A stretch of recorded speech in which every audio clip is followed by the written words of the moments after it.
चलिए so start करते हैं आज की क्लास। गुड इवनिंग एवरीवन, कैसे हैं आप सभी लोग? सभी को मेरी आवाज मेरी आवाज आ रही है, मेरी स्क्रीन दिख रही है और मैं दिख रहा हूं सभी लोगों को? तो यस टाइप कर दो चैट बॉक्स में सभी लोग जल्दी से। चलिए तो फिर स्टार्ट करते हैं हम आज की क्लास। फर्स्ट चैप्टर हमारा चल रहा था जिसका नाम है नंबर सिस्टम या संख्या पद्धति। ठीक है, तो पिछली क्लास में हमने दशमलव के बारे में पढ़ा था। तो आपके लिए थोड़ा एक रिवीजन के लिए पहले मैं आपको एक क्वेश्चन देना चाहता हूँ जो हमने पिछली क्लास में दशमलव पढ़ा था। ठीक है, वहीं से एक क्वेश्चन आपके लिए लाया हूँ, तो उस क्वेश्चन को आपको सॉल्व करना है। तब तक जो बाकी लोग लोग बच गए हैं वो भी जुड़ जाएंगे, फिर हम अपना टॉपिक स्टार्ट कर लेंगे। ठीक है, तो एक तरीके से प्रैक्टिस क्वेश्चन है ये आपका। तो क्वेश्चन है 93.67 को 1000 से गुणा करना है। तो सभी बच्चे इस क्वेश्चन को करेंगे पोल। अगर आपको याद हो तो मैंने पिछली क्लास में ये सब चीजें पढ़ाई थी। तो सभी बच्चे इस क्वेश्चन का आंसर करेंगे पोल में। पोल आपकी स्क्रीन पर आ चुका है ना? तो यहाँ पर आपको क्या करना है, 93.67 को गुणा करना है 1000 से। करिए सभी लोग, पोल में आंसर करें सभी लोग इस क्वेश्चन का। जो बच्चे अभी अभी जुड़े हैं उनको भी आंसर करना है, ध्यान से करना। मैं देखना चाहता हूँ कितने बच्चों को ये चीजें याद है, कितने बच्चों को ये चीजें ध्यान है।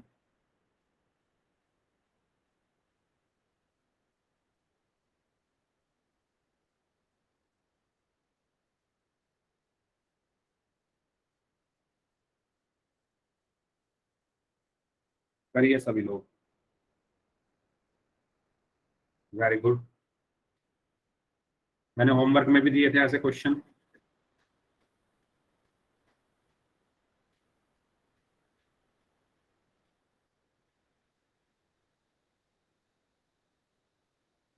यस, 4-5 लोग और बचे हैं, 15 सेकंड है आपके पास। करिए सभी बच्चे।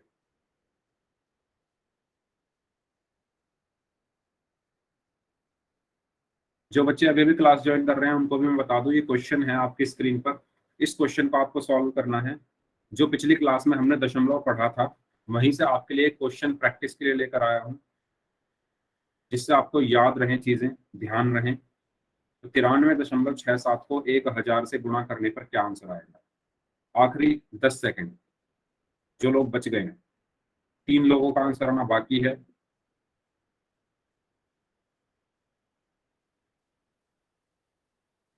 आखिरी 5 सेकंड, 5, 4, 3, 2, 1।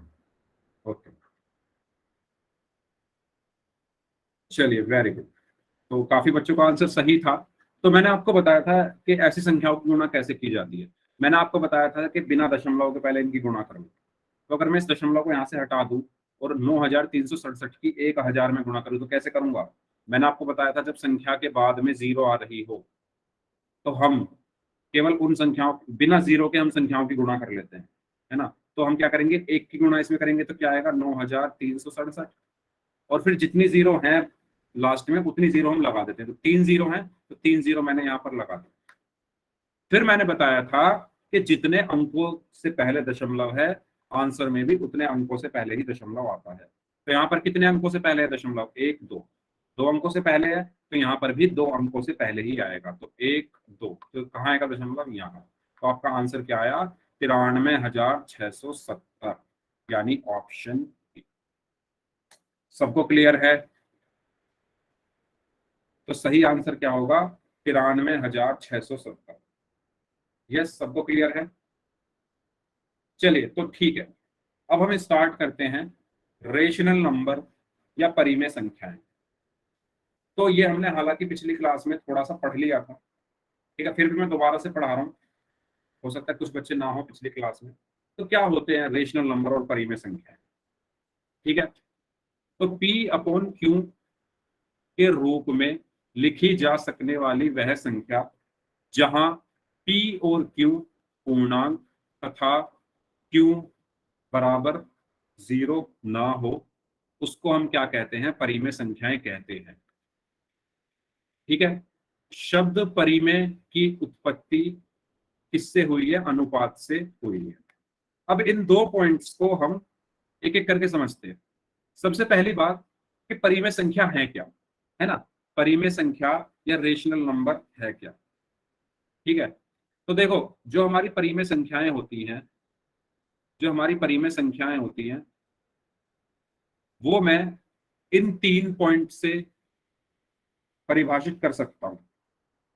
ठीक है, कौन से 3 पॉइंट? पहला पॉइंट कि वो P अपॉन क्यू रूप में हो, P अपॉन क्यू रूप में हो। दूसरा पॉइंट, P तथा क्यू क्या हो? पूर्णांक हो, पूर्णांक हो। और तीसरा पॉइंट, Q बराबर 0 ना हो। ये 3 पॉइंट, ये 3 लाइन अगर कोई संख्या फॉलो कर रही है तो वो संख्या कैसी संख्या होगी? परिमेय संख्या होगी। मतलब पहला पॉइंट क्या है कि संख्या किस रूप में हो? P बटे Q के रूप में हो, P तथा Q पूर्णांक हो और Q बराबर 0 ना हो। ठीक है, तो आपको अगर किसी संख्या में देखना है कि वो परिमेय है या नहीं, तो आपको ये तीनों पॉइंट उसमें चेक कर लो।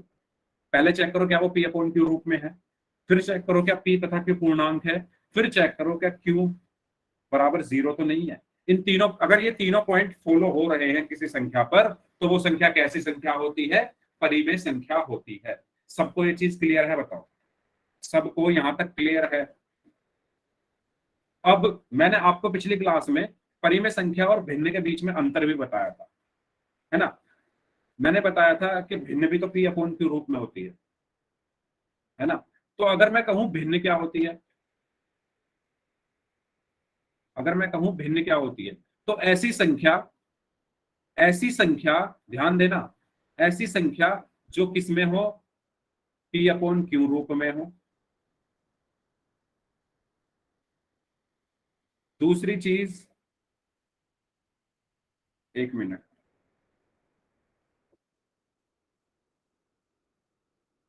ओके सौरभ, चलिए मैं देखता हूं इसको। हाँ, दूसरी चीज, P अपॉन Q रूप में हो और या मैं कह सकता हूं, यस, मैं यहां लिख देता हूं, P तथा Q क्या हो? पूर्ण संख्या हो। P तथा Q क्या हो? पूर्ण संख्या हो। और तीसरी चीज, Q बराबर 0 ना हो। और इसमें मैं एक चीज और लिख सकता हूं कि सरलतम रूप अगर है ना, जैसे मैंने लिखा 5, ठीक है, 5 क्या है? यहां मैं लिख सकता हूं पूर्ण संख्या ना हो। ये भी मैं लिख सकता हूं पूर्ण संख्या ना हो। अब जैसे 5 है, तो 5 को मैं परिमेय संख्या तो कह सकता हूं, लेकिन भिन्न नहीं कह सकता। क्यों? क्योंकि भिन्न में मैंने लिखा वो पूर्ण संख्या नहीं होनी चाहिए। तो 5 तो एक पूर्ण संख्या है, तो ये भिन्न नहीं हो सकती, लेकिन ये परिमेय संख्या है। क्यों? क्योंकि मैं 5 को क्या लिख सकता हूँ? 5/1। और 5/1 में ये P अपॉन Q का रूप है। P और Q दोनों पूर्णांक है, 5 और 1 दोनों पूर्णांक है, और Q बराबर 0 नहीं है, तो इसलिए 5 क्या है? एक परिमेय संख्या है। तो सबको समझ में आया परिमेय संख्या और भिन्न में क्या अंतर होता है ना? तो ये अंतर होता है परिमेय संख्या और भिन्न में। दोनों P अपॉन Q रूप में होती है, लेकिन अंतर यहाँ पर आ जाता है कि अगर या वो पूर्ण संख्या नहीं हो सकती। अगर कोई पूर्ण संख्या अकेली मैंने लिख दी तो वो परिमेय संख्या तो है, लेकिन भिन्न नहीं है। ठीक है, तो ये चीज मैंने पिछली क्लास में सबको अच्छे से एक्सप्लेन कर दी थी, सबको क्लियर है? ठीक है, तो परिमेय संख्या क्या होती है? P अपॉन Q रूप की संख्या। ठीक है, P तथा Q क्या हो? पूर्णांक। अब बात आती है कि सबको ये पता है कि पूर्णांक क्या होते हैं, तो Q बराबर 0 ना हो। पूर्णांक होते हैं हमारे सारी माइनस वाली संख्या, जैसे -3, -2, -1, 0, 1, 2, 3, 4, 5, ये सब क्या है? हमारे पूर्णांक है। ठीक है, तो P और Q हमारे क्या हो सकते हैं? पूर्णांक हो सकते हैं। ठीक है, यस। तो परिमेय संख्या की परिभाषा अगर आपसे कोई पूछे तो आप उसको 3 पॉइंट बताओगे हमेशा। पहला पॉइंट आप बोलोगे कि ऐसी संख्या जो P बटे Q के रूप में हो। दूसरा पॉइंट आप बोलोगे P तथा Q पूर्णांक हो। तीसरा पॉइंट आप बोलोगे Q 0 नहीं हो। ठीक है, चलिए आगे चलते हैं। देखो, इसमें अगर किसी को कोई डाउट है तो पूछ लो। अब बात करते हैं कि परिमेय शब्द ये आया कहां से। देखो, परिमेय को इंग्लिश में बोलते हैं रेशनल, और रेशनल किससे बना है? रेशो से। रेशो का मतलब क्या होता है? अनुपात। रेशो का मतलब क्या होता है? अनुपात। और अनुपात का मतलब भी क्या होता है? अगर मैं लिखूं 4:3, तो इसका मतलब क्या है? 4/3। ठीक है। और ये क्या है? ये क्या है? एक परिमेय संख्या है। ठीक है। तो परिमेय शब्द की उत्पत्ति कहां से हुई? पद अनुपात से हुई, यानी रेशो से हुई। ठीक है। और इसके उदाहरण क्या क्या है? 3/5, 9/2, 11/13, ये सब क्या है? हमारी परिमेय संख्या है। ये हमने पिछली क्लास में पढ़ लिया था। हम जहां पर थे वो पॉइंट था ये। मैं हम ये उदाहरण डिस्कस कर रहे थे। मैंने आपको बताया था कि चार एक क्या है? परिमेय संख्या है। मैं इनको लिख लेता हूं। ठीक है। मैं क्या करता हूं? इनको लिख लेता हूं। पहला है 4, दूसरा है -7/8, तीसरा क्या था? 1 मिनट, 1.5 और √5, 1.5 और √5। ये चारों उदाहरण हमें देखने हैं। अब मैं क्या कर रहा हूं? परिमेय संख्या के यहाँ क्या लिख रहा हूं? कंडीशन लिख रहा हूं कि कौन सी संख्या परिमेय संख्या होती है। पहली कंडीशन क्या है? P/Q के रूप में हो। दूसरी, P तथा Q क्या हो? पूर्णांक हो। और तीसरी चीज क्या होती है परिमेय संख्या में? कि Q बराबर 0 ना हो। अब आपको हर उदाहरण में इन तीनों चीजों को चेक करना है। सबसे पहले बात करते हैं पहले उदाहरण की। इस 4 को मैं 4/1 लिख सकता हूं?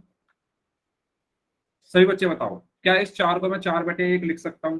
किसी को इसमें कोई डाउट है? क्या मैं इस 4 को 4/1 लिख सकता हूं? हाँ या नहीं? लिख सकता हूं ना? ठीक है। अब चेक करते हैं। पहला पॉइंट है P/Q रूप में। तो क्या ये संख्या P/Q के रूप में है? सभी बच्चे बताओ, क्या ये संख्या P/Q के रूप में है? यस, ये है। तो पहला पॉइंट ठीक है। दूसरा पॉइंट है P तथा Q पूर्णांक हो।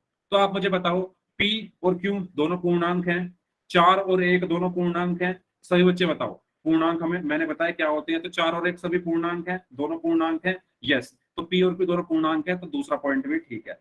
तीसरा पॉइंट है Q बराबर 0 ना हो। तो क्या इसमें Q बराबर 0 है? क्या इसमें Q बराबर 0 है? सभी बच्चे बताओ, क्या इसमें Q बराबर 0 है? नहीं है ना।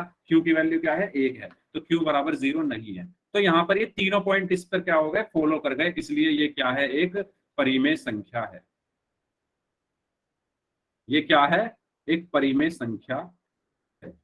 सबको ये चीज क्लियर है? तो यहां से हम क्या कह सकते हैं कि जितने भी हमारे पूर्णांक है, 1 2 3 4 5 6 7 8 9 10, -1 -2 -3 -4 -5 -6, ये सब क्या है? हमारी परिमेय संख्या होती। क्या मैं ये कह सकता हूं? तो ये लाइन सभी बच्चे अपनी कॉपी में नोट डाउन कर लो कि सभी पूर्णांक हमारे परिमेय संख्या होते हैं, सभी प्राकृतिक संख्या परिमेय संख्या होती है, और सभी पूर्ण संख्या भी परिमेय संख्या होती है। तीनों पॉइंट सभी बच्चे अपनी कॉपी में नोट डाउन करेंगे। पहला पॉइंट मैंने बोला, सभी पूर्णांक परिमेय संख्या हैं, सभी प्राकृतिक संख्या भी परिमेय संख्या है, और सभी पूर्ण संख्या भी परिमेय संख्या है। यहां तक सबको क्लियर है? यहां तक सबको क्लियर है? दूसरे उदाहरण पर चलें। तो दूसरा उदाहरण है -7/8। अब हम ध्यान से देखते हैं। पहला पॉइंट है कि ये P/Q रूप में होना चाहिए। तो क्या ये P/Q के रूप में है उदाहरण? यस, ये P/Q के रूप में है। ऊपर P है, नीचे Q है। तो पहला पॉइंट टिक कर दो। उसके बाद P तथा Q क्या होने चाहिए? पूर्णांक होने चाहिए। तो P और Q दोनों पूर्णांक है। सभी बच्चे मुझे बताओ, P और Q दोनों पूर्णांक है। -7 एक पूर्णांक है और 8 भी एक पूर्णांक है। तो इसलिए दूसरा पॉइंट भी ठीक है। तीसरा पॉइंट है Q 0 ना हो। तो क्या Q इसमें 0 है? नहीं, Q तो इसमें 8 है। तो तीसरा पॉइंट भी सेटिस्फाई हुआ। इसलिए ये भी क्या है? एक परिमेय संख्या है। तो इस तरीके से आप इन बस आपको ये 3 पॉइंट याद रखने हैं। ये 3 पॉइंट आप अप्लाई करके देख लो किसी भी उस पर। अगर वो तीनों चीजें फॉलो हो गई तो वो परिमेय संख्या है। अब बात करते हैं 1.5 की। तो क्या मैं 1.5 को दशमलव, अगर जैसे मैंने 1.5 लिखा, तो आपको याद होगा मैंने बताया था कि हम इसको दशमलव को हटाकर नीचे 1 लिख देंगे, और दशमलव के बाद जितने अंक है उतनी 0 आ जाती है। तो ये क्या हुआ? 15/10 हुआ। और जब मैं इसको सिंप्लीफाई करूंगा, है ना, सरल करूंगा, तो ये 5 से कट जाएगा। 5 तिया 15, 5 दूनी 10, तो ये बराबर किसका आया? 3/2। अब बताओ, क्या 3/2 P/Q के रूप में है? क्या 3/2 P/Q के रूप में है? यस। क्या P और Q दोनों पूर्णांक हैं? क्या P और Q दोनों पूर्णांक हैं? यस। क्या Q बराबर 0 है? क्या क्यू बराबर 0 है? नहीं है, तो तीसरा पॉइंट भी फॉलो हुआ। तो इसीलिए 1.5 भी क्या हुई? एक परिमेय संख्या है। ठीक है, ठीक है, यहां तक क्लियर है? ये तीनों एग्जांपल सबको क्लियर है तो यस टाइप कर दो। किसी को अगर कोई भी एग्जांपल में डाउट है तो पूछ लो। बस 3 लाइन आपको याद रखनी है, पी अपॉन क्यू का रूट, पी तथा क्यू पूर्णांक और क्यू बराबर 0 ना हो। अब बारी आती है चौथे पॉइंट। अब मुझे बताओ, क्या मैं इस √5 को √5/1 लिख सकता हूं? क्या मैं इस √5 को √5/1 लिख सकता हूं? लिख सकता हूं, लिख सकता हूं ना। अगर मैं किसी भी संख्या को 1 से भाग करता हूं तो वही संख्या आ जाती है। तो अगर मैं √5 को 1 से भाग करूंगा तो √5 ही आ जाएगा। तो क्या मैं √5 को √5/1 लिख सकता हूं? लिख सकता हूं, ठीक है। पहला पॉइंट, पहला पॉइंट कहता है क्या ये संख्या पी अपॉन क्यू के रूप में है? क्या ये संख्या पी अपॉन क्यू के रूप में है? यस। ऊपर पी है, नीचे क्यू है। तो पहला पॉइंट हमारा सही साबित हुआ। दूसरा पॉइंट कहता है क्या पी तथा क्यू पूर्णांक है? अब बताओ, ये तो पी है, ऊपर वाला क्या है? पी है, नीचे वाला क्या है? क्यू है। क्यू तो एक पूर्णांक है, लेकिन क्या पी एक पूर्णांक है? क्या √5 पूर्णांक होता है? नहीं होता। पूर्णांक तो हमारे बिना रूट वाली संख्याएं होती है, जैसे -1, -2, -3, -4, 0, 1, 2, 3, 4, ये होते हैं हमारे पूर्णांक। तो √5 एक पूर्णांक नहीं है। तो यहाँ पर हमारा दूसरा पॉइंट फॉलो नहीं हो रहा। ठीक है, तो दूसरा पॉइंट फॉलो नहीं हुआ। क्यू तो पूर्णांक है लेकिन पी पूर्णांक नहीं है। क्या क्यू बराबर 0 है? नहीं है, तो तीसरा पॉइंट यहाँ पर फॉलो हो गया। लेकिन हमने तो ये जाना था कि अगर तीन में से कोई भी एक पॉइंट फॉलो नहीं हो रहा है तो वो संख्या परिमेय संख्या नहीं है, क्योंकि p एक पूर्णांक नहीं है, इसलिए ये संख्या परिमेय संख्या नहीं है। परिमेय संख्या नहीं। तो जितनी भी हमारी रूट वाली ध्यान देंगे, जितने भी हमारी रूट वाली संख्याएं हैं, रूट वाली संख्याएं हैं, क्या वो सभी परिमेय संख्या नहीं होंगी? अब मेरा आपसे क्वेश्चन है, जितनी भी हमारी रूट वाली संख्याएं हैं, क्या वो सभी संख्याएं परिमेय संख्या नहीं होंगी? बताइए। √5 एक परिमेय संख्या नहीं है। हमेशा आपको ये 3 पॉइंट चेक करने हैं। अगर इन 3 पॉइंट में से एक भी पॉइंट फॉलो नहीं हो रहा तो वो परिमेय संख्या नहीं है। अब मेरा आपसे क्वेश्चन ये है कि जितनी भी हमारी रूट वाली संख्याएं हैं, क्या वो परिमेय संख्या नहीं है? अगर वो परिमेय संख्या नहीं है तो यस टाइप कर दो। नहीं है, चलिए ठीक है। ये बताओ, पहले ये चारों एग्जांपल क्लियर है सभी को? सबको क्लियर है, ठीक है। मैं इसको मिटा दूंगी, नेक्स्ट पेज पे चलते हैं। चलो, इसको मैं मिटा नहीं रहा अभी। मैंने आपसे पूछा कि जितनी भी हमारे रूट वाली संख्याएं हैं, √1, √2, √3, √4, √5, √6, √7, √8 और √9, और ये आगे ऐसे चलती रहेंगी, क्या ये सभी परिमेय संख्या नहीं है? कितने बच्चे ये बोल रहे हैं कि ये सब संख्याएं, इनमें से कोई भी संख्या परिमेय संख्या नहीं है? जो बच्चे ऐसा बोल रहे हैं वो यस टाइप कर दो। कितने बच्चे ऐसे बोल रहे हैं कि जितनी भी हमारी ये रूट वाली संख्याएं हैं वो परिमेय संख्या नहीं है?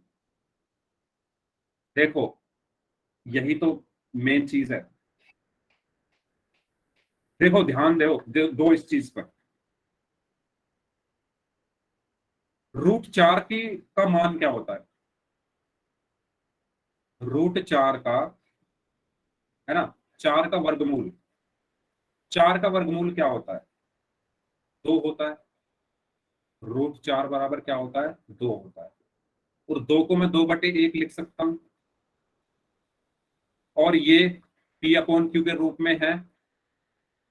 p और q दोनों पूर्णांक हैं और q बराबर 0 नहीं है। तो √4 एक परिमेय संख्या है।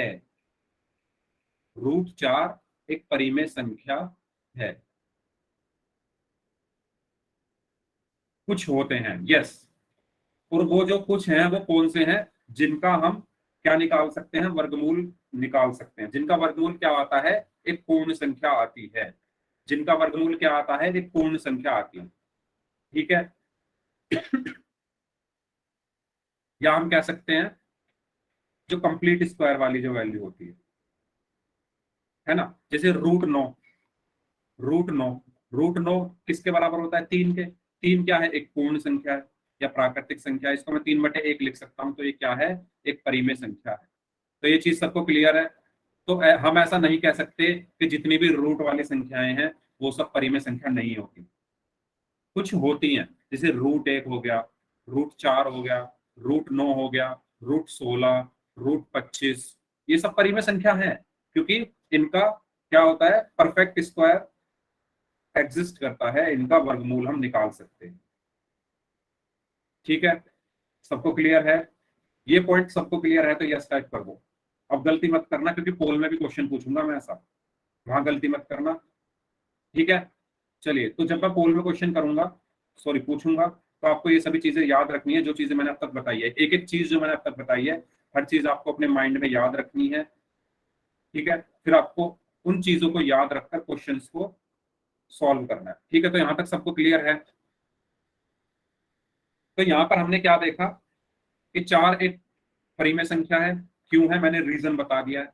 -7/8 भी एक परिमेय संख्या है, 1.5 भी एक परिमेय संख्या है, लेकिन √5 एक परिमेय संख्या नहीं है, क्योंकि इसका परफेक्ट स्क्वायर है नहीं। इसका वर्गमूल हम अगर निकाल भी लेंगे तो वो कैसे आएगा, दशमलव में आएगा, एक पूर्ण संख्या नहीं आएगी। ठीक है, यहाँ तक क्लियर है सभी को? अगर सबको क्लियर है तो यस टाइप कर दो, फिर आगे चलते हैं। और यहाँ पर नोट करने वाली बात क्या है, 0 एक परिमेय संख्या है। तो कितने बच्चे ऐसा मानते हैं कि 0 एक परिमेय संख्या है और कितने बच्चे ऐसा मानते हैं नहीं? क्या कोई बच्चा इस चीज को एक्सप्लेन कर सकता है कि 0 एक परिमेय संख्या है? देखो मैं इसको कैसे एक्सप्लेन करूंगा। 0 को मैं क्या लिख सकता हूँ, 0/1 लिख सकता हूँ। यस, वेरी गुड, जो बच्चे 0/1 लिखकर दिखा रहे हैं, वेरी गुड। और P/Q का ये रूप है, P तथा Q दोनों पूर्णांक है, P तथा Q दोनों क्या है, पूर्णांक है। 0 भी एक पूर्णांक है, 1 भी एक पूर्णांक है। और तीसरा पॉइंट, Q जो है वो 0 के बराबर नहीं है। तो ये जो Q है ये 0 के बराबर नहीं है, ये 1 है। इसलिए 0 क्या है, एक परिमेय संख्या है। 0 क्या है, एक परिमेय संख्या है। ये चीज सबको क्लियर है? किसी को इसमें डाउट है? बताओ, इस चीज में किसी को डाउट तो नहीं है ना कि 0 एक परिमेय संख्या है? ये सबको समझ में आ गया सर कैसे लेट हो गया, सर मैं लेट हो गया। अच्छा, तो अभी की है क्या आपने क्लास ज्वाइन? यस तो आप इतना लेट आए हो क्लास में, आधा घंटा लेट? सर, फोन नहीं मिला। ओके, चलिए कोई बात नहीं। तो मैं बता रहा था, जो बच्चा लेट आया वो ध्यान से सुने।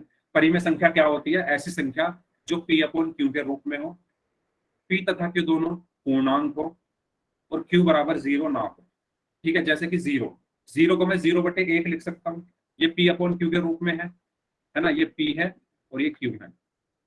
ठीक है, P और Q दोनों पूर्णांक है, 0 भी एक पूर्णांक होता है, 1 भी एक पूर्णांक होता है, और Q बराबर 0 नहीं है। Q बराबर यहाँ पर क्या है, 1 है। तो इसलिए 0 क्या होगी, एक परिमेय संख्या होगी। ठीक है, तो ये मैंने बताया था।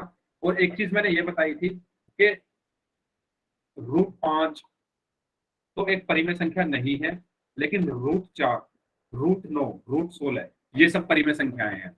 अब इसको आप, मैंने कैसे बताया था कि जितनी भी हमारी रूट वाली संख्याएं होती है, अगर मैं कहूँ √5 मैंने लिखा और √9 मैंने लिखा, तो √5 का जब आप वर्गमूल निकालोगे तो वो आएगा दशमलव में। मतलब आप इसका जो वर्गमूल निकालोगे वो पूर्ण संख्या नहीं आएगी। लेकिन जब आप 9 का वर्गमूल निकालोगे तो वो आएगा 3। और 3 क्या है, एक पूर्ण संख्या है। और 3 को मैं क्या लिख सकता हूँ, 3/1 लिख सकता हूँ। और ये P/Q का भी रूप है। ठीक है, इसमें P तथा Q दोनों पूर्णांक हैं। ठीक है, और तीसरा पॉइंट, Q जो है वो 0 नहीं है, तो इसलिए √9 एक परिमेय संख्या है, लेकिन √5 नहीं है, क्योंकि इसका हम परफेक्ट स्क्वायर नहीं निकाल सकते। वर्गमूल जो इसका आएगा वो पूर्ण संख्या नहीं आएगा। तो ये मैंने बताया था अभी तक। ठीक है, चलिए एक क्वेश्चन कर लेते हैं पोल में। ओके, तो आपको बताना है निम्न में से कौन सी संख्या परिमेय संख्या नहीं है? ध्यान देना, क्वेश्चन में पूछा गया है नहीं है, परिमेय संख्या कौन सी संख्या नहीं है। ठीक है, तो सभी बच्चे पोल में आंसर करेंगे। पोल आपकी स्क्रीन पर आ चुका है। निम्न में से कौन सी एक परिमेय संख्या नहीं है? करिए सभी लोग। तो अब तक मैंने जो भी पढ़ाया है सारा यहाँ पर यूज हो जाएगा, जो भी एग्जाम्पल दिए थे, जो समझाए थे, अगर आपने अच्छे से समझे हैं तो वेरी गुड।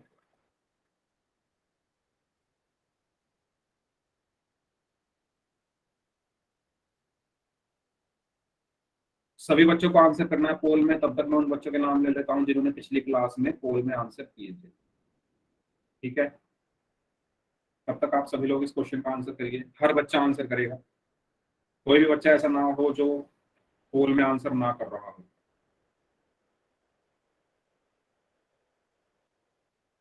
हाँ जी, तो पिछली क्लास में जिन बच्चों ने आंसर दिए थे उनके नाम हैं पवित्रा, सुमन चौहान, सचिन चौहान, हर्ष, मंजीत नाम से हैं, शर्मिला यादव के नाम से हैं, काजल के नाम से हैं, करमवीर के नाम से हैं, महिपाल यादव के नाम से हैं, मुकुल ढीलन के नाम से हैं, शुभम सोहल के नाम से हैं, सौरभ जहांगीर के नाम से हैं, मुकुल हैं, सोनिया कुमारी हैं, प्रदीप साधु के नाम से हैं, विशाल मलिक, सपना देवी, नेहा एंड सुनील यादव के नाम से हैं, सिद्धू सिद्धू मूसेवाला के नाम से हैं एंड हैप्पी प्रजापति के नाम से। तो ये वो बच्चे हैं जिन्होंने पिछली क्लास में पोल में आंसर किया। वेरी गुड, करिए सभी लोग इस क्वेश्चन का आंसर। ओके, 5 लोगों का आंसर आना बाकी है, आपके पास 15 सेकंड है। 80% लोगों का आंसर सही है। तो बच्चों मैंने आपको बहुत अच्छे से बताया था अभी कि कैसे आप किसी भी संख्या को चेक कर सकते हो कि वो परिमेय संख्या है या नहीं। 3 पॉइंट आपको बताए थे, फिर भी कुछ बच्चों ने गलत कर दिया है। आखिरी 5 सेकंड दे रहा हूं मैं। 5, 4, 3, 2, 1। देखो मैंने क्या बताया था कि आपको 3 चीजें चेक करनी होती है। पहली चीज, पी अपॉन क्यू का रूप हो। दूसरी चीज, पी तथा क्यू दोनों क्या हो, पूर्णांक हो। और तीसरी चीज मैंने बताई थी कि क्यू बराबर 0 ना हो। अगर ये तीनों चीजें फॉलो हो रही है तो वो संख्या क्या होती है, परिमेय संख्या होती है। लेकिन हमें क्वेश्चन में ये बताना है कि परिमेय संख्या कौन सी नहीं।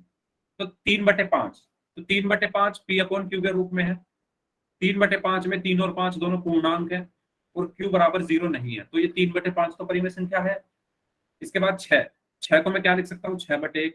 ये पी अपॉन क्यू के रूप में भी है, ये इसमें पी और क्यू दोनों पूर्णांक है और क्यू बराबर 0 नहीं है, तो ये भी एक परिमेय संख्या है। इसी तरीके से 3.4 को मैं लिख सकता हूँ 34/10। ये पी अपॉन क्यू के रूप में भी है, पी और क्यू दोनों पूर्णांक भी हैं और क्यू बराबर 0 नहीं है, तो इसलिए ये भी एक परिमेय संख्या है। बात आती है ऑप्शन डी की। ऑप्शन डी है √3। ठीक है, √3 को मैं क्या लिख सकता हूँ, √3 को मैं क्या लिख सकता हूँ, मैंने अभी आपको बताया। √3 को मैं लिख सकता हूँ √3/1। अब इसमें ये पी अपॉन क्यू के रूप में है, मैंने मान लिया, लेकिन क्या पी और क्यू दोनों पूर्णांक हैं? क्या पी और क्यू दोनों पूर्णांक है, बताइए। नहीं है ना। पी तो क्या है, एक ऐसी संख्या है जिसमें रूट लगा हुआ है, √3। तो √3 पूर्णांक नहीं होता, इसीलिए ये एक परिमेय संख्या नहीं है। तो इसका सही आंसर होगा ऑप्शन बी। तो सबको क्लियर हुआ? सबको क्लियर हुआ? अगर सबको क्लियर है तो यस टाइप कर दो, किसी को डाउट है तो पूछ लो। नेक्स्ट क्वेश्चन करें पोल में। Okay Rahul, okay free fire game, okay ठीक है, कोशिश करूंगा इस बार आपका नाम याद रहे। बताइए यहां तक सबको क्लियर? ये नेक्स्ट क्वेश्चन है आपके लिए। इसमें आपको बताना है निम्न में से कौन एक परिमेय संख्या है। निम्न में से कौन एक परिमेय संख्या है, और ये चीज भी मैंने आपको काफी अच्छे से अभी अभी एक्सप्लेन की थी। ठीक है, तो सभी बच्चे ध्यान से देखो चारों ऑप्शन और बताओ निम्न में से कौन एक परिमेय संख्या है। अभी अभी एक्सप्लेन किया था इसको भी मैंने।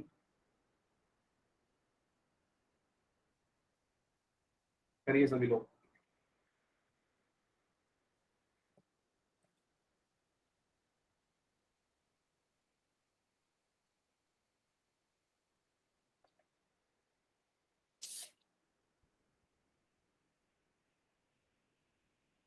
Very good. हाँ जी, कुछ लोग बच गए हैं, वो भी आंसर करें।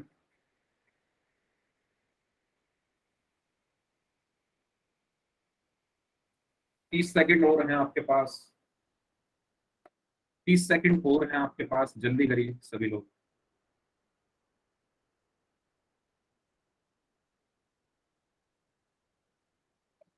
Very good. 4 लोगों का आंसर आना बाकी है, 15 सेकंड है आपके पास। 4 लोगों का आंसर आना बाकी है, 15 सेकंड। 10 सेकंड। 5 सेकंड। 5, 4, 3, 2, 1। अगर मैं आपसे बोल रहा हूँ कि आंसर करिए, तो इसका मतलब ये नहीं कि आप कुछ भी आंसर लगा दें। सोचिए समझिए तब आंसर करिए, है ना। जब मैं कह रहा था कि आपके पास 10 सेकंड हैं, उस टाइम पे ऑलमोस्ट 90% लोगों का आंसर सही था। ठीक है, और लास्ट में आके 3-4 बच्चों ने आके कुछ भी आंसर दे दिया, ए बी ऐसे आंसर दिया। ठीक है, तो ऐसे तुक्का नहीं मारना है। मैंने आपको समझाई है ना ये सब चीजें, कि परिमेय संख्या हम कैसे देखते हैं। सबसे पहले रूट टू को मैं √2/1 लिख सकता हूँ। तो ये P/Q रूप में है, लेकिन क्या P पूर्णांक है? नहीं, तो ये एक परिमेय संख्या नहीं है।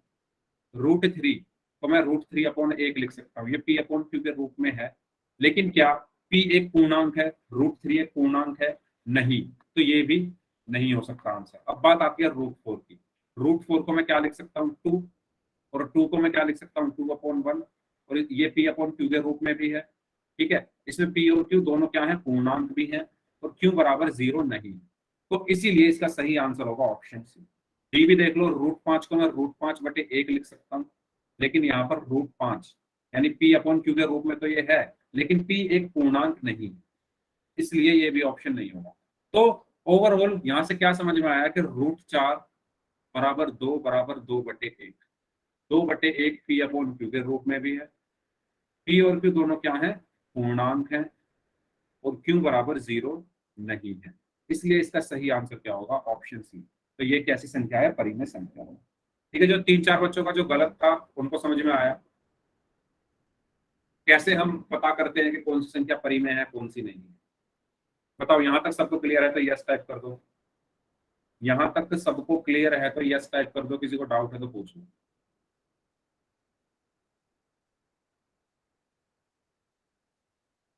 ठीक है, आगे चले फिर। अब बात कर लेते हैं कि हम परिमेय संख्याओं पर संक्रिया यानी परिमेय संख्याओं को कैसे जोड़ते हैं, कैसे घटाते हैं, कैसे गुणा करते हैं, कैसे भाग करते हैं। तो आपको याद होगा, मैंने आपको भिन्नों को मैंने आपको भिन्नों को जोड़ना, घटाना, गुणा करना और भाग करना सिखाया था। कितने बच्चों को याद है ये?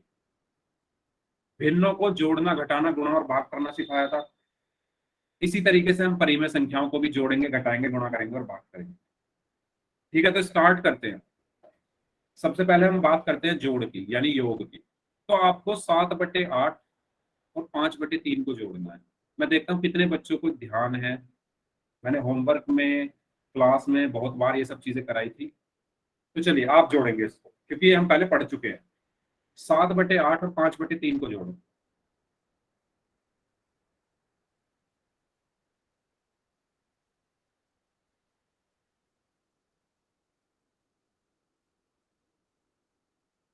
बताइए क्या आंसर है।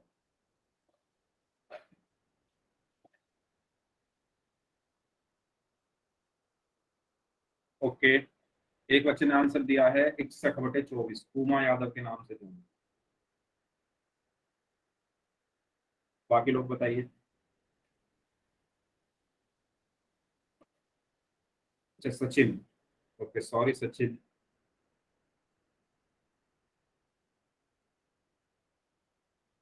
मंजीत खोवल के नाम से हैं, इन्होंने भी 61/24 आंसर दिया है।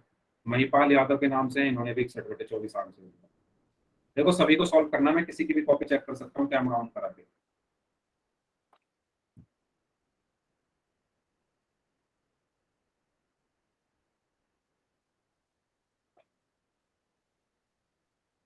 Very good.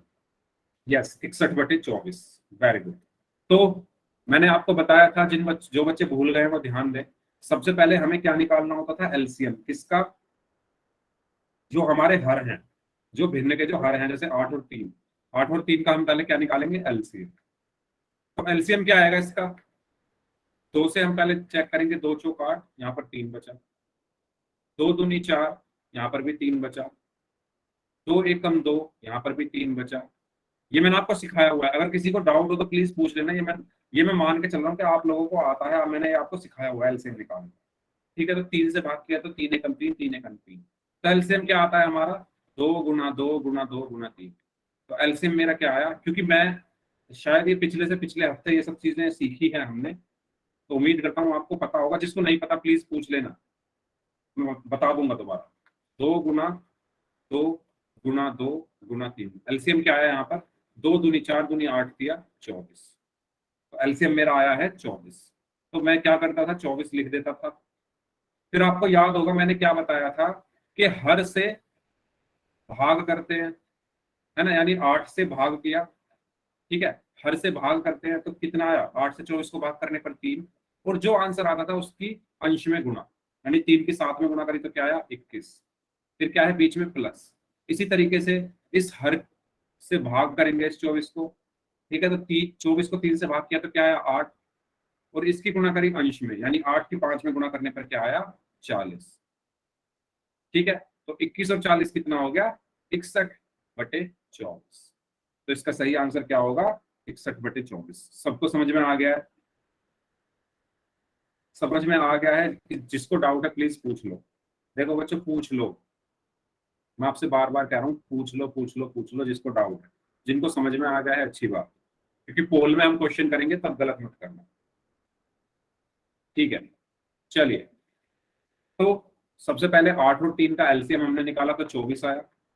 ठीक है, हमने इस 24 को 8 से भाग किया तो 3 आया, तो 3 की 7 में गुणा करी तो क्या आया, 21 आया।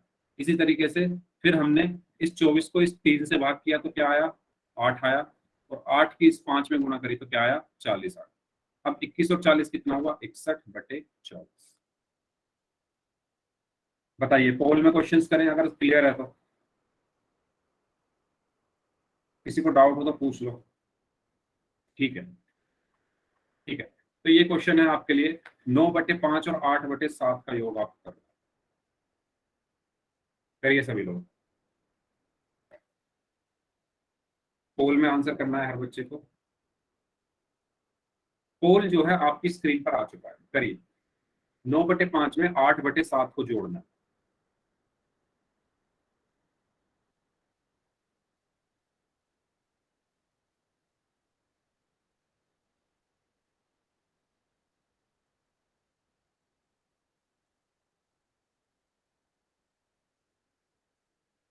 Yes,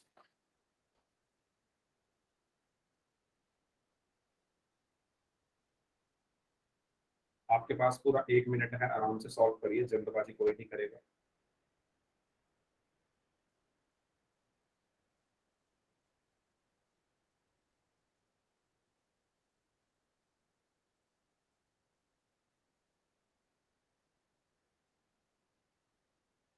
very good.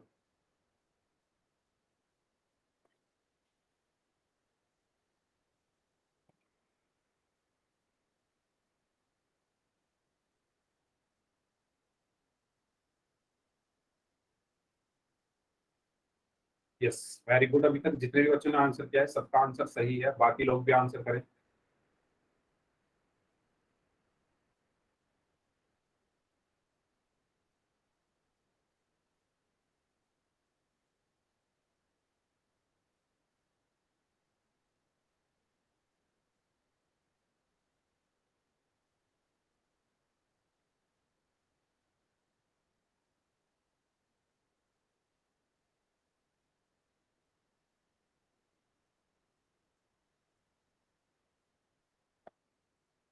करिए सभी लोग।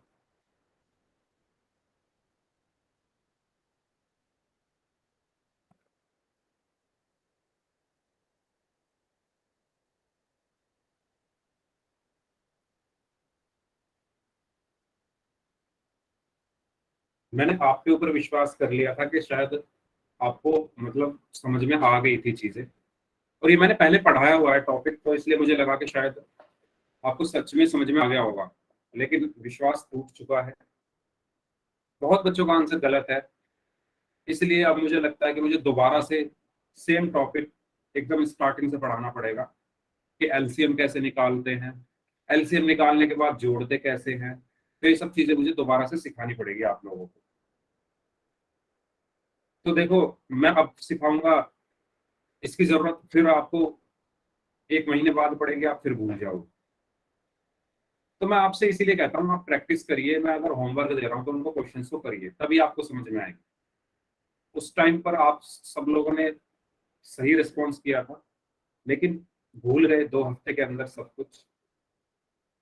ठीक है, कोई बात नहीं, मैं दोबारा से बताऊंगा, दोबारा से समझाऊंगा शुरू से। मुझे लगा आप लोग पोल में अच्छा रिस्पॉन्स करोगे, लेकिन इस क्वेश्चन में काफी लोगों ने बहुत खराब परफॉर्मेंस दी है। ये भी हो सकता है कि कुछ ऐसे बच्चे हो जो अभी मतलब उन्होंने वो क्लास ना की हो, और मैं इसीलिए पूछ रहा था आप लोगों से कि अगर आपको समझ में नहीं आया तो पूछ लो।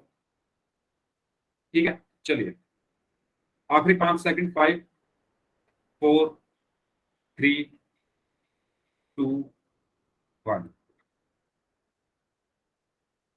देखो भाई, सभी लोग ध्यान से देख लो। 9/5 और 8/7 को जोड़ना। चैट में आप तो कॉपी करके आंसर देते हो, ये मुझे पता है। एक ने सी लिख दिया तो सब सी लिखते चले जाते हैं, इसलिए मैं अब से आपकी हर क्वेश्चन में कॉपी चेक करूंगा। मैं देखूंगा कितने बच्चे सही में सॉल्व करते हैं, कितने बच्चे कॉपी करते हैं आंसर। ठीक है, तो 9/5 और 8/7 को जोड़ना है। 9/5 प्लस 8/7। देखो, अगर समझ में ना आए तो पूछ लेना, पोल में जाके गलत मत करना। मैं आपसे बोल रहा हूं कि पूछ लो, पूछ लो, पूछ लो। एक बच्चे ने भी डाउट नहीं पूछा, और पोल में जाके सब गलत कर रहे हो। आधे बच्चों का सही था, आधे का गलत था जिन्होंने भी आंसर दिया। तो अब मैं बता रहा हूं, इसको ध्यान से समझ लो, और अगर कोई डाउट हो तो इस बार प्लीज पूछ ले। ठीक है, इसमें देखो, पहला स्टेप ये होता है कि हमें दोनों भिन्नों के हर देखने होते हैं। अब मैं ये भी बता देता हूँ आपको कि अंश और हर क्या होते हैं, शायद कुछ बच्चे वो भी भूल गए होंगे। तो अंश होता है ऊपर वाला, ठीक है, हर होता है नीचे वाला। इसी तरीके से अंश यहाँ पर 8 है, और 7 क्या है, हर है। आपको क्या करना है, ध्यान से सुनना। पहला स्टेप, जो आपके क्वेश्चन में भिन्न है उनके जो हर हैं। 9/5 में हर क्या है, 5। 8/7 में हर क्या है, 7। तो इन दोनों हर का एलसीएम निकालो। 5 और 7 का एलसीएम निकालो। एलसीएम कैसे निकालते हैं, ये भी सुन लो, हो सकता है भूल गए हो कुछ बच्चे। एलसीएम कैसे निकालते हैं, हम हमेशा 2 से भाग देना स्टार्ट करते हैं। तो मैं इन दोनों को 2 से भाग दूंगा, लेकिन ये 2 से भाग नहीं हो रहे, तो 2 को छोड़ो। फिर 3 से भाग देकर देखो, ये दोनों 3 से भी भाग नहीं हो रहे। 4 से भाग देकर देखो, 4 से भाग भी नहीं होंगे 5 और 7। 5 से भाग देकर देखो, हाँ, 5 से मेरा क्या भाग हो जाएगा, 5 एकम 5, 5 भाग हो जाएगा, लेकिन 7 भाग नहीं होगा। जो भाग नहीं होगा उसको ऐसे का ऐसे ही लिख दो। इसके बाद अब ये 5 से भाग नहीं होंगे, 6 से भाग नहीं होंगे, ये 7 किससे भाग होगा, 7 से। तो 7 एक तो ऐसे का ऐसे ही रहेगा, और 7 एकम 7। तो मेरा जो एलसीएम आया वो क्या आया, ये जो हमारी संख्याएं आती हैं यहाँ पर जिनसे हम भाग दे रहे होते हैं, उनको गुणा कर दो, यानी 5 × 7। तो मेरा एलसीएम क्या आया, यहाँ पर 35 आया। बताओ, यहां तक सबको क्लियर है, यहां तक हर बच्चे को क्लियर है। एलसीएम मेरा आया 35। ठीक है, मैंने क्या किया, जो मेरे हर थे 5 और 7 उनका एलसीएम निकाला है, वो 35 आया। अब मैं क्या करूंगा, यहां पर मैंने लिख दिया सीधा सीधा 35। ठीक है, अब मैं यहां पर कुछ लिख रहा हूं हिंदी में, तो सभी बच्चे इसको नोट डाउन कर लेना, जो मैं लिख रहा हूं। हर से एलसीएम को भाग दो, भाग देने पर जो आंसर आए या जो उत्तर आए उसकी, एक मिनट थोड़ा साफ लिख लेता हूं, आए उसकी अंश में गुणा कर दो, अंश में गुणा कर दो। तो समझ में आया मैंने क्या लिखा है? पहला पॉइंट मैंने लिखा है हर से, हर से एलसीएम को भाग दो। 9/5 में हर क्या है? 5। 5 से इस 35 को भाग दो। तो जब इस 5 से आप इस 35 को भाग दोगे तो क्या आएगा? कुछ आएगा, बताओ क्या आएगा? 5 से आप 35 को भाग दोगे तो क्या आंसर आएगा? सभी बच्चे बताइए, जिनका गलत था वो बताओ। 5 से 35 को भाग दोगे तो 7 आएगा ना, 5 सत्ते 35 होते हैं। भाग भी देकर दिखा देता हूँ। 35 यहाँ पर, 5 से मैंने भाग दिया तो 5 सत्ते 35, तो भाग देने पर क्या आया? 7 आया। ये चीज क्लियर है सभी को? ठीक है, यस। तो यहां पर क्या आया? 7 आया। उसके बाद मैंने लिखा है भाग देने पर जो उत्तर आए उसकी अंश में गुणा कर दो। भाग देने पर जो 7 आया है उसकी किस में गुणा कर दो? अंश में। अब ऐसा मत कर लेना कि भाग तो आपने 5 से किया, आंसर 7 आया और गुणा आपने इसके अंश में कर दी। तो जिसके हर से आप भाग दे रहे हो उसी के अंश में गुणा करनी है। 9/5 में आप 5 से 35 को भाग दे रहे हो तो 7 की गुणा इस 9 में ही करनी है, 8 में मत कर देना। अंश किसका होना चाहिए? जिसका हर है। ठीक है, तो आपने 7 की 9 में गुणा कर दी, तो 7 गुणा 9 प्लस, इसके बाद दोबारा से हर से एलसीएम को भाग दो। हर क्या है? 7। 7 से एलसीएम को भाग दो, तो 7 से जब आप 35 को भाग दोगे तो क्या आएगा? 7 पंजे 35। तो क्या आया? 5 आया। 5 मैंने यहां पर लिख दिया। ठीक है, इसके बाद क्या करना है? दूसरी लाइन मैंने जो लिखी है उसको ध्यान से पढ़ें। भाग देने पर जो उत्तर आए, भाग देने पर मेरा उत्तर आया 5, उसकी गुणा अंश में कर दो। तो अंश क्या है यहाँ पर? 8, तो 5 की गुणा 8 में कर दो। यहां तक सबको क्लियर है? एक एक पॉइंट मैं बता रहा हूं, अपनी कॉपी में आपको जैसे मैं लिख रहा हूं ऐसे एक एक पॉइंट नोट कर लेना। सबसे पहले ये 2 पॉइंट नोट करना, उसके बाद इस क्वेश्चन को नोट करना। अंश हर जो मैंने लिखा है वो सब नोट कर लेना। ठीक है, तभी समझ में आएगा। अब 7 की गुणा 9 में करोगे तो क्या आएगा? 63 प्लस 5 की गुणा 8 में करोगे तो आएगा 40/35। 63 और 40 कितने हो गए? 103। 103/35, तो आंसर इसका क्या आया? 103/35।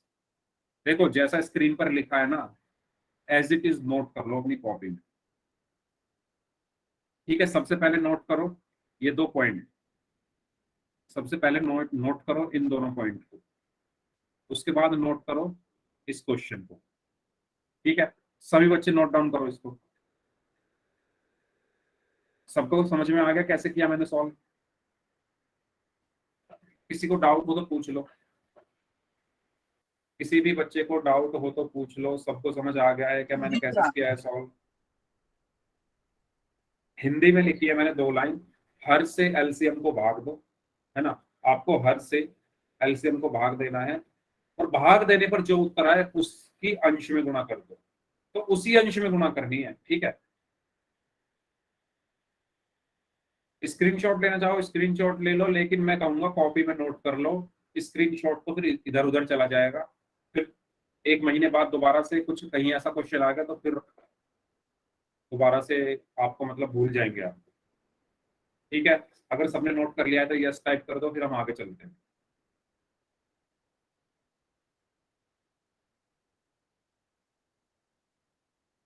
तो इसका आंसर होगा 103/35। ठीक है,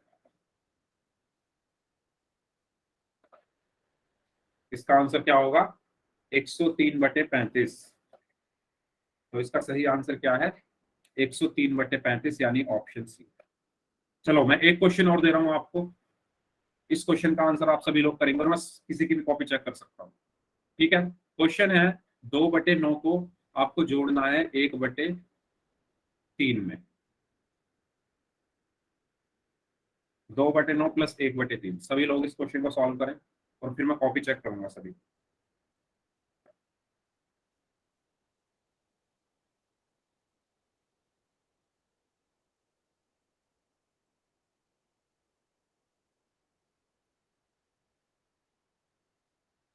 यहाँ पर मैं वो 2 लाइन दोबारा से लिख देता हूँ, अगर किसी ने नोट ना की हो तो वो नोट कर लो।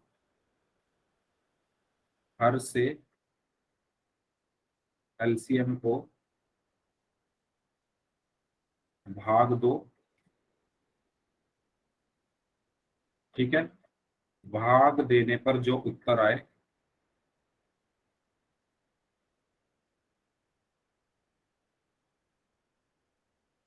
उसकी अंश में गुणा कर दो।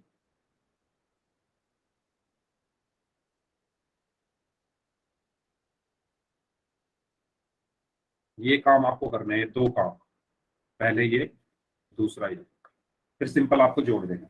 अच्छा, लोगों के आंसर आ रहे हैं। चलिए ठीक है, मैं कॉपी चेक करता हूँ। जिसका मैं नाम लूँ वो अपना कैमरा ऑन करके मुझे अपनी कॉपी दिखाएगा। विशाल मलिक, अपनी कॉपी दिखाइए कैमरा ऑन करके।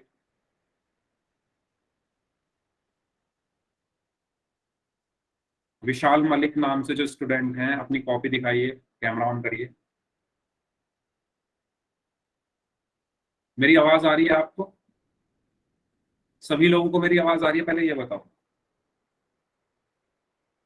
सभी बच्चों को मेरी आवाज आ रही है? यस। तो विशाल मलिक, आपको मेरी आवाज नहीं आ रही क्या? अगर आपसे क्वेश्चन सॉल्व नहीं हुआ है तो प्लीज आप अपने माइक को ऑन करके ये भी कह सकते हो कि सर सॉल्व नहीं हुआ। अगर सॉल्व नहीं हुआ है विशाल तो बोल दो, मुझसे नहीं आया समझ में, मुझसे सॉल्व नहीं हुआ। सर समझ नहीं आया। समझ नहीं आया, ठीक है। तारिका नाम से जो स्टूडेंट हैं, अपनी कॉपी दिखाइए। सर मैंने वैसे किया है। क्या? सर मैंने कॉपी में नहीं किया। कॉपी में नहीं किया? तो फिर कैसे किया सॉल्व? सर इसका एलसीएम 9 आएगा और फिर सर जब 9 को 9 से डिवाइड करेंगे जब 2 आएगा, और 2 प्लस सर फिर 3 को 9 से डिवाइड करेंगे 3, तो 2 प्लस 3 तो 5/9। Very good, excellent, yes, very good explanation. But मैं आपसे रिक्वेस्ट करता हूँ कि आप ना कॉपी में भी सॉल्व करें। जितना ज्यादा आप लिखोगे, अच्छी बात है आपको आता है, लेकिन कॉपी में भी सॉल्व करने की कोशिश करें, ठीक है? यस। मैं जिनका नाम लूँ प्लीज वही माइक ऑन, अपना कैमरा ऑन करें, बाकी अपना बच्चे अपना कैमरा ऑफ कर लो। हाँ जी। चलिए, अब मुझे पवित्रा आप दिखाइए अपना आंसर। पवित्रा, आपने सॉल्व किया इस क्वेश्चन को तो दिखाइए कैमरा ऑन करके।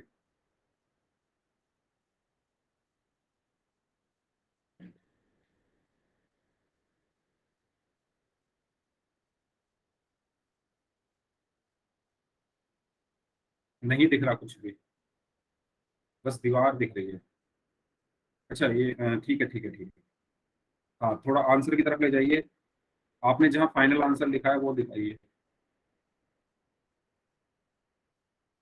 ठीक है, वेरी गुड, वेरी गुड पवित्रा। ओके, चलिए नेक्स्ट है सुनील यादव नाम से जो स्टूडेंट है, अपनी कॉपी दिखाइए। सुनील यादव नाम से जो स्टूडेंट है, अपनी कॉपी दिखाइए। Yes, very good. Okay, next Shubham Sohal. Shubham Sohal नाम से जो स्टूडेंट है, अपनी कॉपी दिखाइए। शुभम, शुभम कहाँ गायब हो गए क्या? क्लास ही छोड़कर चले गए? अच्छा ठीक है। हाँ जी। सुमन चौहान नाम से जो है, अपनी कॉपी दिखाइए।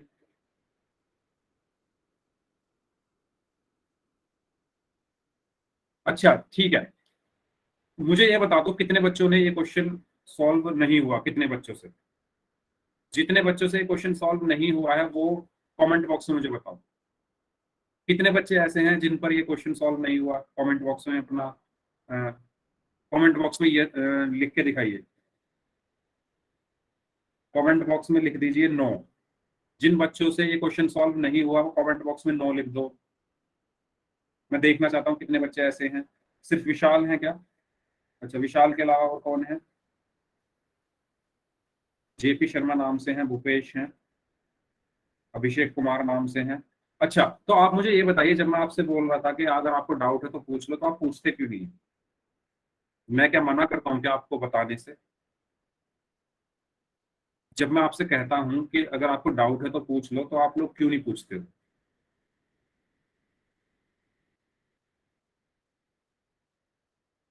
ओके, नेटवर्क प्रॉब्लम है। बाकी लोग बताइए, अभिषेक, भूपेश,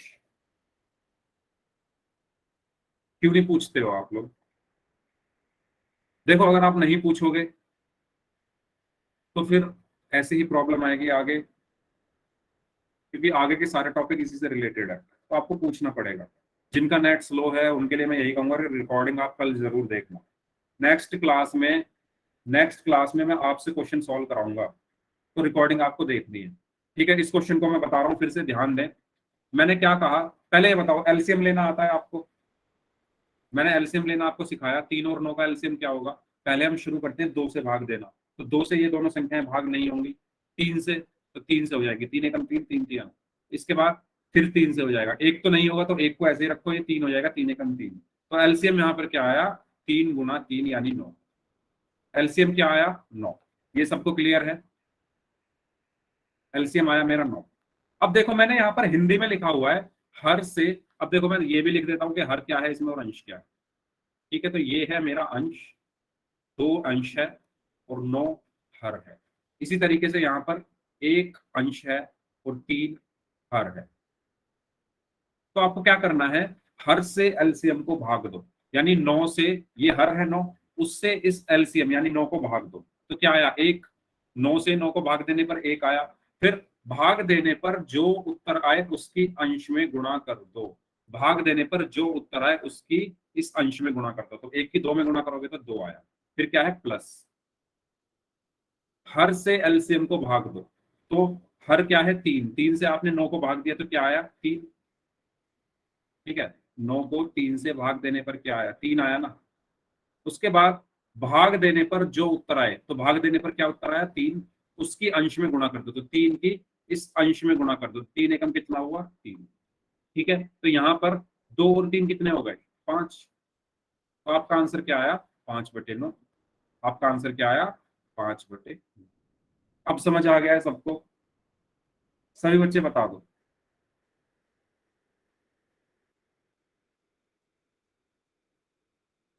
या ईमेल की प्रॉब्लम है तो आप एक काम करो, जो ऐड नहीं कर पा रहे आप ग्रुप में एक बार लिख दो यही चीज, है ना? यस, जिन बच्चों को समझ में नहीं आया था अब बताओ, अब समझ में आ गया है? देखो, इनकी प्रैक्टिस आपको करनी पड़ेगी। नेक्स्ट क्लास में हम पोल में क्वेश्चंस करेंगे, ठीक है? तो वहां पर आपको ये गलतियां नहीं करनी है। तो ये जो मैंने 2 लाइन लिखी है लाल रंग में, लाल रंग में जो मैंने 2 लाइन लिखी है, अगर ये 2 लाइन आपको क्लियर है तो ये क्वेश्चन आपको क्लियर होगा। ठीक है, तो यस, बाकी का हम पढ़ते हैं नेक्स्ट क्लास में, क्योंकि हमारा टाइम हो चुका है खत्म, है ना? इस क्लास को हम यहीं तक रखते हैं और अब बात कर लेते हैं होमवर्क के बारे में।